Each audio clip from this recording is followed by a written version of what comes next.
Hello everyone, আসসালামু আলাইকুম। কেমন আছেন সবাই? আশা করি ভালো। আমিও আলহামদুলিল্লাহ ভালো আছি। আজকে সারাদিন সকালে আমি সারাদিন কি কাজ করি তারই একটা ছোট্ট ব্লগ নিয়ে আপনাদের সামনে হাজির হলাম। এখন ঘড়িতে প্রায় 5টা 5:15 বাজে। তো উঠেই আমি ঘুম থেকে আগে ফ্রেশ হয়ে নামাজটা পড়ে নিয়েছি। নামাজটা শেষ করে আমি একটু বারান্দায় যে সকালটা দেখছিলাম। আসলে আমরা ঢাকা শহরে যারা থাকি তারা তো বাইরে যেয়ে দেখতে পাই না, তাই বারান্দায় আমাদের সকাল দেখার জায়গা। তো এভাবেই আমি সকাল দেখছিলাম।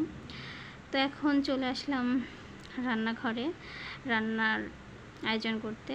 তো সকালের শুরুতেই আমি প্রতিদিনই এই চাটা তৈরি করে নিই। তো আমার দিনের শুরুতেই কড়া করে 1 কাপ দুধ চা না হলে দিনটা ভালো কাটে না। আমার দুধ চা খেতে খুবই ভালোবাসি। আমি রং চা একদমই পছন্দ করি না, যে যাই বলুক। আর রং চা খেলে মনে হয় না আমি আসলে চা খেয়েছি। ছোটোবেলায় আমি মনে করতাম যে আসলে দুধ চা বড় লোকরা খায় আর রং চা গরিবরা খায়। যাই হোক, আসলে দুধ চা না খেলে দিনের শুরুটা একদমই ভালো কাটে না। আমার 1 কাপ কড়া করে দুধ চা খেলে দিনটা অনেক ভালো যায়। তাই এই যে সুন্দর করে চাটা কাপে ঢেলে নিয়েছি।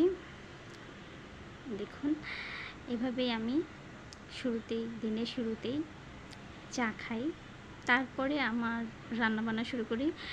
এই যে দুপুরের জন্য রান্নাবান্না কি আয়োজন করছি, শুরুতেই আমি প্রতিদিনের মতো আজকে ডাল রান্নাটা বসিয়ে দিয়েছি, কারণ ডালটা একটু সময় লাগে শেষ হতে। তো আগেই ডালটা বসিয়ে দিয়েছি।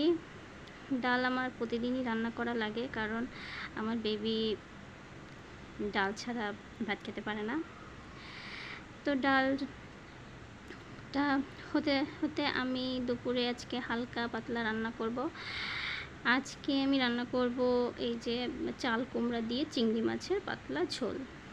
তাই আগে আমি মশলা দিয়ে চিংড়ি মাছ দিয়ে চাল কুমড়া দিয়ে ভালো করে কষিয়ে নিয়েছি। কষিয়ে প্রয়োজন মতো পানি দিয়ে ঢেকে রান্না করে নেব। আমি পরিমাণ মতো পানি দিয়ে দিয়েছি, যেহেতু একটু পাতলা ঝোল করব, তো পরিমাণ মতো পানি দিয়েছি। পানি দিয়ে এখন আমি এটাকে ঢেকে রান্না করে নিব। আসলে চিংড়ি মাছটা খেতে আমার ভীষণ ভালো লাগে। কার কার চিংড়ি মাছ পছন্দ? চিংড়ি মাছ তো যে কোনো তরকারির সাথে ভালো লাগে। আর আমার হাজব্যান্ডের এই চাল কুমড়া দিয়ে চিংড়ি মাছের পাতলা ঝোলটা ভীষণ ভালো লাগে। এই তো চিংড়ি ঝোলটা একদমই একটু কমে এসেছে। তো এইটুকুই, যেহেতু পাতলা ঝোল রাখবো, এইটুকুই ঝোল রাখবো আমি। তো আমার এই রান্নাটা হতেই আমি কিন্তু আগে থেকেই রুটি বানিয়ে রেখেছিলাম সকালের জন্য নাস্তায়। প্রতিদিনই আমরা রুটি খাই, তো রুটিটা করে রেখেছি।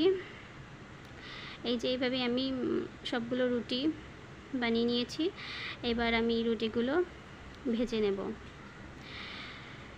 সকালে আমার এভাবেই রান্নাবান্না শেষ হয়ে গেল। এইটুকুই কাজ। যেহেতু সকাল 8টার ভিতর গ্যাস থাকে না, তাই আমার তাড়াতাড়ি রান্নাটা শেষ করতে হয়। এভাবে আমি রুটিগুলো ভেজে নিয়েছি। তো আজকে আমার ভিডিওটা এই পর্যন্তই।